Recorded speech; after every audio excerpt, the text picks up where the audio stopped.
two-value block in, I'm going to just take a piece of my paper towel and go over my shadow mask.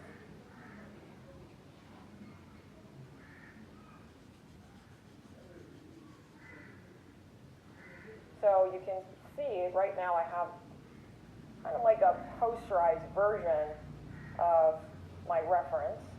And this is my two-tone value statement.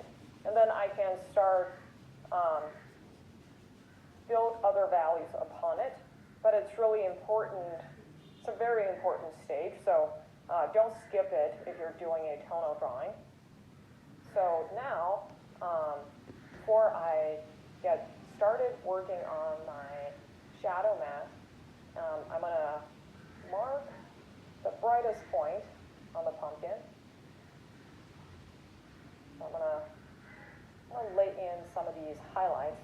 And you don't have to go crazy when you're just marking it down. So this is just for me to know not to exceed this value in my highlights. Because it's quite easy to do that sometimes when you're working with white charcoal, because it is kind of fun and you do want to, you'll feel like that you want to put it everywhere. So I'll definitely refrain from doing that. And even though I'm seeing brighter values in other area, I'm going to make sure that this is the brightest highlight and nothing is going to exceed that. Generally, your black and white charcoal should remain separated. And obviously when you're rendering some of these transitional values, they can maybe cross over a little bit, but it shouldn't be done intentionally, right? It's, you know, if it ends up kind of overlapping with each other, it's completely okay. Just make sure not to mix them on purpose. So you can see how I'm approaching rendering this darker pitch shadow, really feathering the tone that I'm putting down. I'm not making it very dark and crisp, that line. I'm building it up gradually, and I'm just doing, I'm darkening the value path by path, and this should be the general approach that you take when you're drawing tonally, is to refrain from going too dark too fast. Definitely try to build up your values layer by layer, if you can. Our eyes tend to exaggerate certain areas while flatten other areas, like the shadow mask. So if we want to create the experience of, say, looking at an actual object instead of looking at a photograph, so if you're using photo reference, this is extremely important, is to apply this rule to your reference photo, and instead of copying every detail that you see, try to omit some of them. And you'll actually be surprised how much of a difference that it makes. Because a lot of times, great art is not about how much that you put in, it's actually about how much that you leave out. So at this stage, we're still kind of working into the shadow, so I want to gradually, we can come back to that, and I want to gradually bring in some highlights. So I'm going to start from my highlight, that's the brightest point of my image, and now I'm going to be a little more specific just with the shape of the highlight that I'm seeing. I can see maybe a little bit over here, gradually kind of crossing over and getting closer to the shadow. So this area, you know, comparing the two, even though that area can look very high contrast, but it's a little further away from our light source that's kind of coming from here.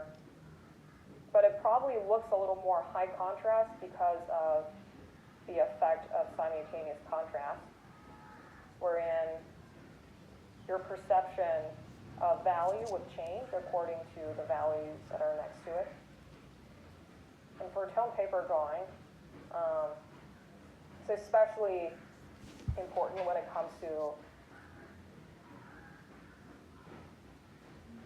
deciding the value of area, say like the reflected light. Sometimes people end up making the reflected light too bright because it does look very bright next to something like the darker cast shadow or the pitch shadow. But actually it really is not as bright as you think because it's still a part of a shadow mask, right? Because of the darker value next to it, you would perceive that to be brighter. So I'm going to do like a generalized lay-in, and again, it's okay if the white charcoal cross into or overlap with some of the black charcoal. Just make sure that you're not mixing them together on purpose. And then adding a little bit of highlight near the stem, kind of top plane that's facing the light source. Again, at any time that I bring out some of these values, I want to make sure to restate my brightest highlight again. So a good rule to follow is that you want to go brighter in your light mask and you want to go darker in your shadow mask. You don't want to go into your shadow mask erasing some of the values unless you accidentally went too dark. And you're also don't want to start adding in too much black charcoal to your light mask. Even though sometimes that can be necessary. So say for this ridge right here, there's still a little more contrast, so I'm going to add in a little bit of a black charcoal, but usually you should reserve that for a stage like this where you have a lot of the other value lay in, and so you can assess it accurately.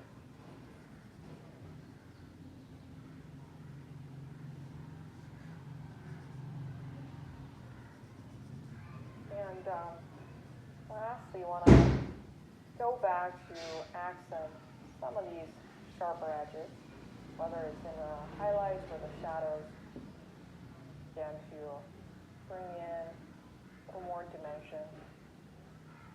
I think that's the thing with edge quality. So if you have all sharp edges, which is this thing that we tend to do because, again, it's sharpening edges is kind of a fun process to bring some of these areas out, but definitely make sure to not overdo it. If you have all sharp edges, then nothing really looks sharp in comparison.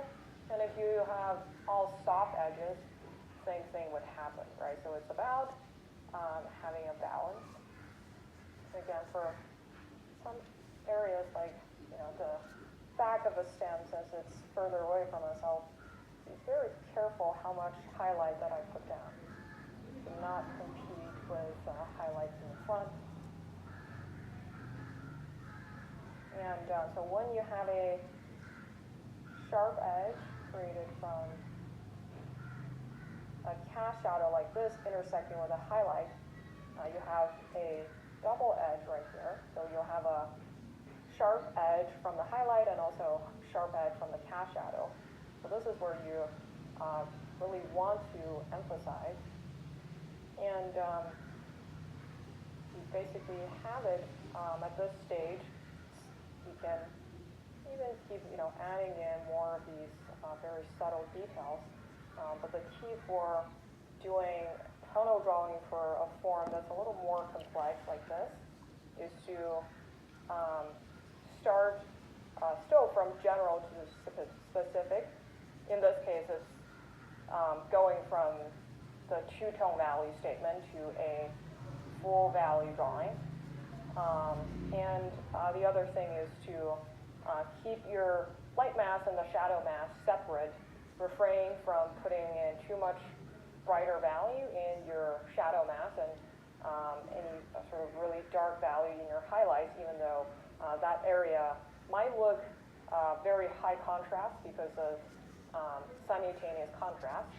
And lastly is to soften your shadow mask and really pull out some of these sharper edges and push the softer edges back, then you have a sense of hierarchy, and then your object really looks three-dimensional. That's it for this section. There is a lot of value in online art education. We have so much great instruction on MMA that is so easily accessible. Even when I was in school learning to draw and paint, nothing was online. Wherever you are in the world, you can get this